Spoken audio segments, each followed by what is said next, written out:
বিসমিল্লাহির রহমানির রহিম। হে জগতবাসী, আজ আমি আপনাদের সামনে আরও একটি আলোচনা নিয়ে হাজির হলাম।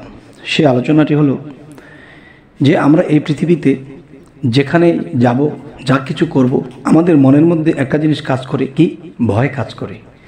আরে এই কাজটি করলে কি আমার হবে, ওই কাজটি করলে কি আমার সঠিক হবে, বা ওই কাজগুলো করলে কি আমার জীবন সাফল্য হবে, এরকম কোনো কিছু আমরা ভাবতে থাকি এবং মনের মধ্যে একটা ভয় কাজ করে। তো আল্লাহ বলেছে, হে বান্দাগণ, তোমরা আমার নাম নিয়ে আমার উপর ভরসা করে তোমরা সাহস রেখে কাজ করো। তো এখন দেখা যায় আমরা যে সাহস রেখে কাজ করব এবং বিশ্বাস রেখে যে আমরা কাজ করব, কিন্তু দেখা যায় যে আমরা একটা বুঝি তো আরেকটা বুঝি না, একটা বুঝি তো আরেকটা বুঝি না। তখন কি হয়? তখন দেখা যায় যে আমাদের জীবন বিফল, যে না আল্লাহর প্রতি পূর্ণ বিশ্বাস রাখতে পেরেছি, না নিজের প্রতি বিশ্বাস রেখেছি, না নিজের প্রতি কোনো সাহস রেখে কাজ করতে পারতেছি।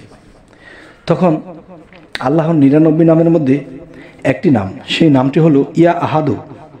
ইয়া আহাদু এই নামটি যদি আমরা নির্জনে বসিয়া, যেমন যেখানে মানুষের কোলাহল নেই, যেখানে কোনো ঝামেলা নেই, নির্জন স্থানে বসিয়া যখন ইয়া আহাদু ইয়া আহাদু এই নামটি যখন আমরা নির্জন স্থানে বসে প্রতিদিন একবার করব, কতবার করতে হবে? 1000 বার।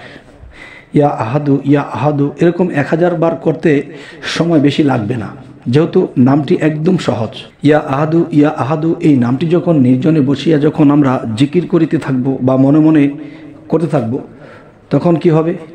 তখন দেখা যায় যে আমরা এই পৃথিবীতে জয় লাভ করব, আমাদের ভয় কমে যাবে। যে কোনো কাজে হাত দেব, ইনশাল্লাহ আমাদের মনে, আমাদের অন্তরে ভয় থাকবে না। তখন কি হবে?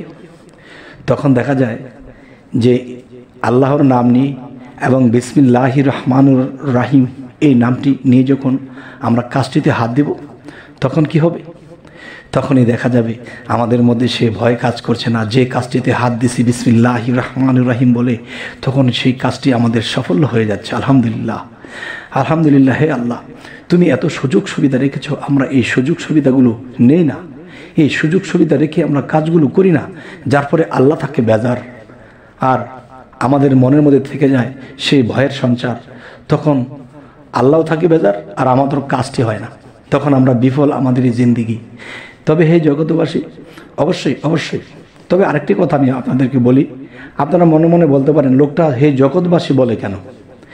এই জগৎবাসী আমি কেন বলি, এই কথাটাও আমি ভেঙে দিই, যে অনেকের মনে একটা দ্বন্দ্ব থাকে যে হে মুসলিম জাতি, হে মুসলমান জাতি, এরকম বলতে পারি, কিন্তু আমি সমস্ত জগৎবাসী বলি কেন? দেখেন, হজরত ইউসুফ আলাইহিস সালামকে যখন রাজত্ব আল্লাহ দিয়েছিলেন, সে রাজত্ব করতে যাইয়া তিনি তার ধর্মের লোকদেরকে খাবার বেশি বেশি দিচ্ছে এবং অন্য অন্য ধর্মের লোকদেরকে খাবার কম কম দিচ্ছে।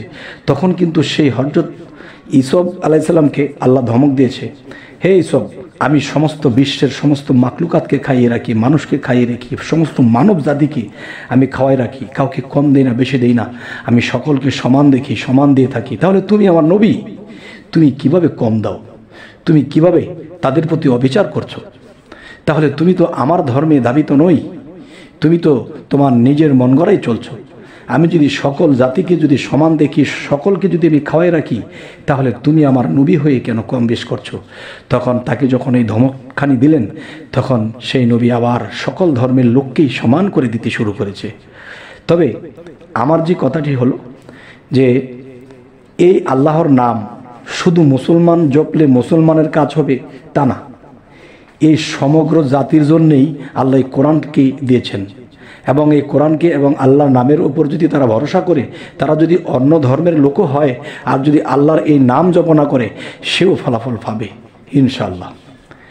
তবে আমরা মনের মধ্যে একটা দ্বন্দ্ব রাখি, সে ইমুক ধর্মের, সে ইমুক ধর্মের, এই দ্বন্দ্বটা রাখি না বিদায় আমি বলি যে হে জগতবাসী, তার মানে এই জগতে সমস্ত মানব জাতিরাই কিন্তু এই বসবাস করে। এই জন্য সমস্ত মানুষের জন্য এই কোরআন, শুধু মুসলমানের জন্যই নয়। যদি কেউ বিশ্বাস করে যে হ্যাঁ আল্লাহর কোরআন সত্য, আল্লাহর কথা সত্য, তাহলে কিন্তু সে অবশ্যই সাকসেস লাভ করবে। তবে আজকের আলোচনাটা কি? যদি কারো ভিতরে কোনো বিষয়ে ভয়ের সঞ্চার হয়, খুব ভয় পায়, সহজ একটা কাজ করতে পারে না, বা সাহস করে কারোর সাথে একটা কথা বলতে পারে না, তখনই সেই ব্যক্তিটি নীরব নির্জন স্থানে বসিয়া তিনি ইয়া আহাদু এই নামটি জপনা করবে। এই নামটি জপনা করতে করতে করতে করতে তিনি এমন এক পর্যায়ে চলে যাবে যে তিনি নিজেতে তার ভিতরে একটা সাহস কাজ করবে, এবং অন্যকে যদি সে বলে দেয় তুমি এই নামটি জপনা করো, তোমার ভিতরে সে ভয়ের সঞ্চার থাকবে না, এবং তোমার মধ্যে সে আল্লাহর তরফ হইতে সাহস এসে যাবে। তুমি কি করবে? দুনিয়াবি কোনো কাজ, আল্লাহত্ব কোনো কাজ, আল্লাহকে পাইতে গিয়ে কোনো কাজ, যে কোনো কাজ, সর্বপ্রথম সেই কাজটি করার আগে বা বলার আগে বা ধরার আগে বিসমিল্লাহির রহমানুর রহিম বলতে হবে। আর এই বিসমিল্লাহ আল্লাহর বরকতের ভাণ্ডার, এই বরকতের ভাণ্ডারটাকে যখন আমরা সাথে রাখবো, ইনশাল্লাহ সমস্ত কাজ তো সহজ হবেই, তার পাশাপাশি আমাদের ভিতরে আল্লাহ সাহসের সঞ্চার করে দেবে। সুবহানাল্লাহ, সুবহানাল্লাহ।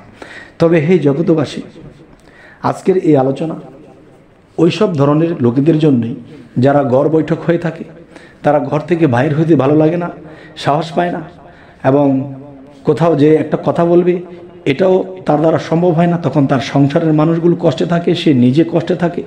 তবে এই হইতে রেহাই পেতে হলে আমাদের এই নামটি অবশ্যই জপিত হবে। আমি বারবার আপনাদেরকে এই নামটি পরে পরে বলছি, ইয়া আহাদু, ইয়া আহাদু, ইয়া আহাদু। দেখবেন এই নামটি যখন অন্তরের অন্তঃস্থল থেকে ডাকবেন তখন চোখে পানি আসবে। চোখে যখন পানি আসবে তখন আপনার হৃদয় নরম হবে, আর সেই হৃদয়ের মধ্যে সেই সাহসের সঞ্চার যখন আল্লাহর এই নামের গুণে হয়ে যাবে, তখন কি হবে? সুখ স্বাচ্ছন্দ্য এসে যাবে, আর সেই সুখ পেয়ে কিন্তু আল্লাহকে ভুলে যাওয়া যাবে না। তখন আল্লাহর অন্য অন্য জিকির আছে, আল্লাহ নামের জিকির আছে, অন্য অন্য ইবাদতের পাশাপাশি আমরা করব। তখনই আমাদের জীবন সাফল্য লাভ হবে। এখানে যদি আমরা দুঃখ দুর্দশা কাটিয়ে আল্লাহকে লাভ করে যেতে পারি, হাসরে আমাদের আর কোনো ভয় থাকবে না, আর আল্লাহ নিজেই আমাদেরকে হেফাজত করবে। তবে সকলে ভালো থাকবেন। তবে একটি কথা, যে আমাদের এই চ্যানেলটি যদি আপনাদের ভালো লাগে, অবশ্যই যারা সাবস্ক্রাইব না করেছেন তারা করে নেবেন, যাতে পরবর্তী ভিডিওগুলো আপনাদের কাছে পৌঁছে দিতে পারি। সকলেই ভালো থাকবেন। আল্লাহ হাফিজ।